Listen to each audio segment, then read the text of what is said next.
So for those of you who need some design around your hardscaping, you know that you need to change the deck, patios, pathways, where your washing line is, all of those sorts of things, then this little chat's for you.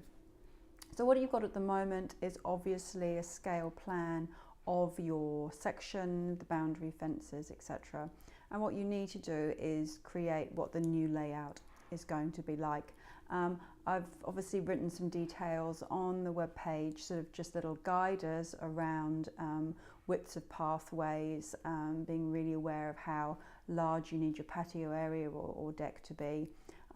But just I thought I would just talk a little bit around the process of getting to what that new layout looks like.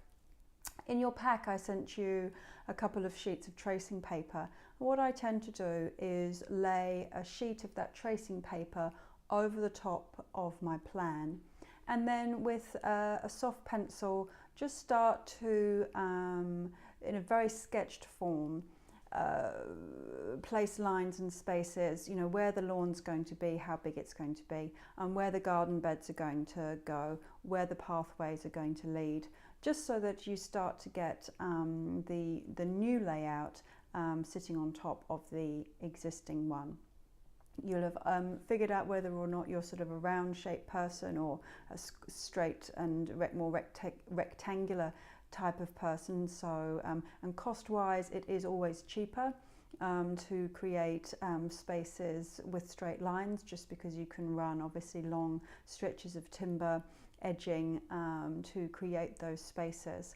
But what I would definitely be thinking about is realistically how big a lawn area you want, because obviously there's a lot of maintenance that goes on with lawns, and that's going to depend on your family situation and children. Make sure you get some nice big deep garden beds potentially if you've got that space.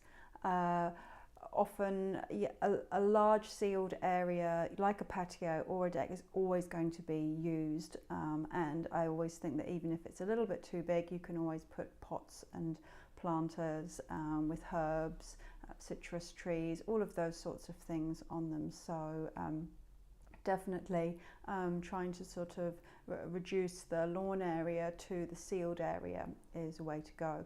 So you take your garden scale plan like you have, get your tracing paper, put the tracing paper on top and just start to sketch what some different layouts look like. It may be that you have 2, 3, 4, 5 goes. When I'm designing, often I get through sort of 10, 11 different sort of sketch concept ideas of how pathways are going to feel, where the beds are going to be, and see which one you really lean more towards. Could be something that the two of us talk about when we have our one-on-one conversation. You can show me some different alternatives and we can talk about the pros and cons of those. It may be that you have a really clear idea of the changes that you want to make, and so it's going to be quite easy for you to jot them down on the trace paper on top, and do a nice clean copy, because what we're going to do next is then start to position and place your plants in your garden bed area. So if you've got any questions or want some feedback on different alternatives, then I'm available via email or pop onto the Facebook group and we can chat about different layouts there. So good luck with that. It can be quite a difficult thing. Sometimes it's going to take a few days or weeks to come up with a layout that's going to feel right or suit. It's not something that potentially you're going to come up with overnight. So don't push the process. Live with it for a few days and weeks, and finally you'll come with a solution that you feel is going to work for you and your family and also your section. Great. Good luck, and I'll be in touch soon.